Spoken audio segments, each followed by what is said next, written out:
going straight now to David Adler, who joins us here on the desk on Outsiders, President of the Australian Jewish Association. David, great to have you here. Thank you. You're only here briefly because you're about to hop on a plane and head over to Israel. Indeed. Where you have been honoured, I might add, to have been selected to participate in an anti-Semitism conference that's taking place there. People from all around. There is some controversy around it. We'll get onto that in a second. But what intrigues me, and I think you can tell me the answer, is why when they're sitting in Israel and they're thinking we need people to discuss anti-Semitism, which is out of control, oh, Australia. Thank you, Rowan. And yes, I have been invited by the Israeli government to participate in their anti-Semitism summit, which is in the middle of the week coming up. And yeah, I've been asked to give an Australian perspective and briefing at a number of levels in a closed session of the conference, as well as to members of the Knesset. And obviously, under our current far-left Labor government, there have been radical changes which have tanked Australia's reputation amongst the Jewish community worldwide, particularly in the United States and Israel, and they want to be brought up to speed. Israel feels a sense of responsibility for the Jewish community worldwide. If anything goes pear-shaped, then it provides an ultimate sanctuary. And I can tell you, jumping ahead a bit, if we are unfortunate to have in a few weeks' time a Labor, Teals, Green government, we will lose some of our best and brightest from Australia. We will lose some of our best contributors to Australian society and the Australian economy. I don't know the quantity, but there are people making plans.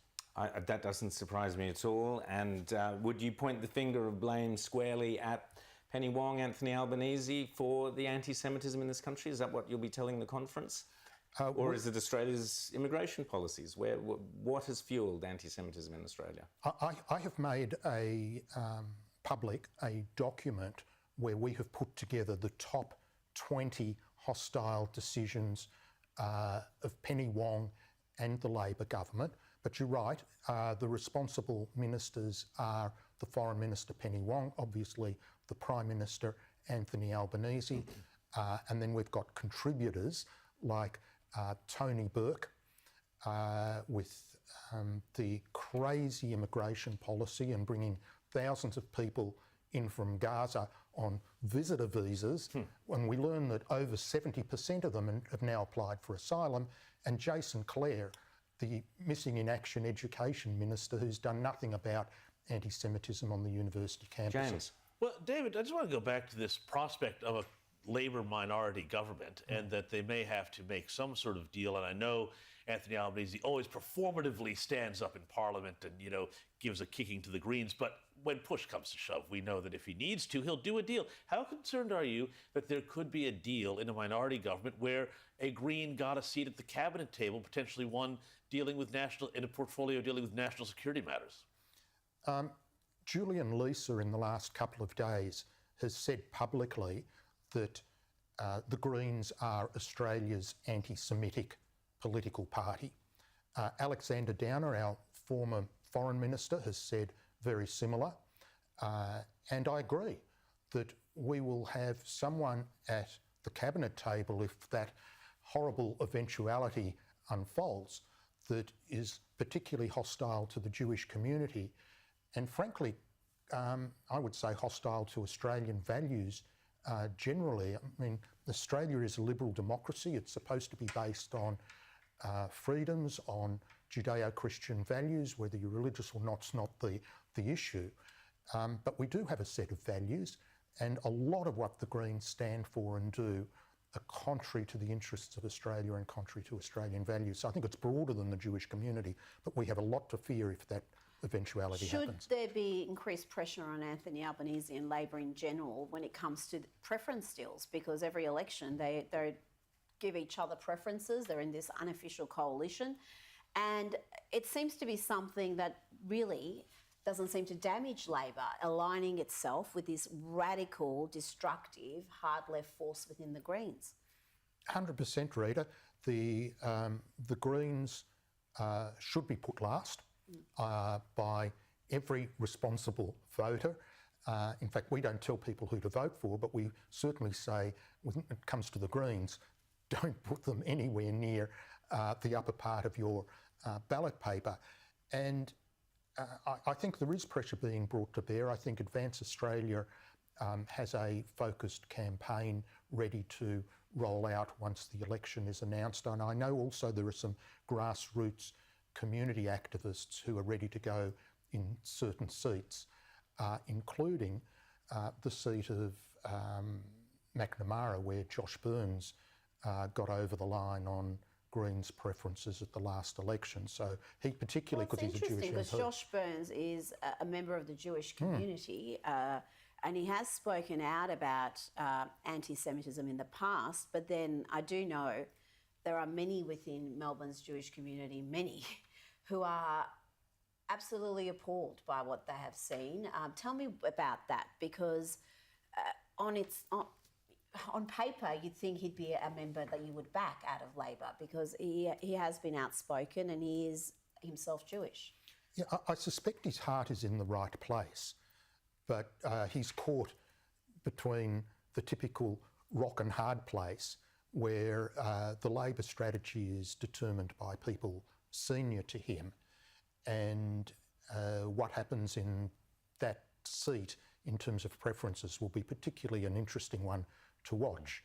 And also interesting is that he's dating someone who attends, a Victorian politician who's very active in attending pro-Palestinian rallies and being involved in all sorts of activism that I think members of the Jewish community are appalled by.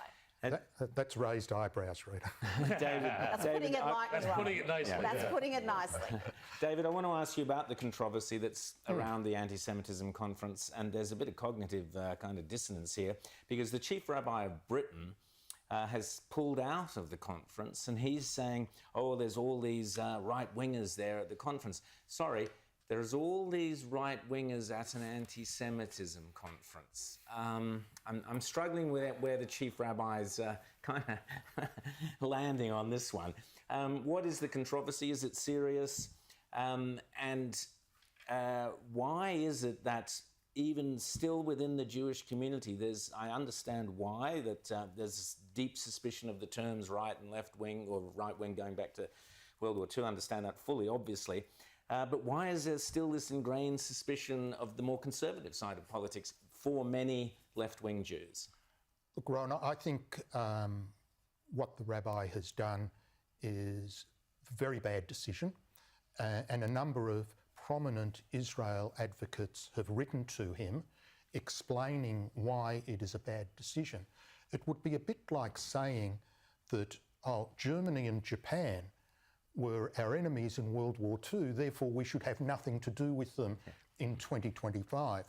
And yes, by all means, treat some of these people with a degree of caution, because they do come from institutions that have a problematic background, but decades ago. But if someone expresses an interest in Israel and expresses an interest in learning more about anti-Semitism, it can only do good in repairing those sort of attitudes with knowledge and education, and mixing with the people who can help them onto the proper path. So your advice to the Chief Rabbi of England would be rethink, come along to the conference? 100%. It hasn't affected my decision. And we often participate in conferences and meetings where there are people around who have views that we don't agree with. Every time you go to a parliamentary event, for example, there may well be, from one nation to the Greens, representatives present. What are we supposed to do? Boycott every parliamentary event? It's nonsense. David Adler, have a great time there in Israel, and proud that you're there representing Australia. That's great news. Thank you so much. Coming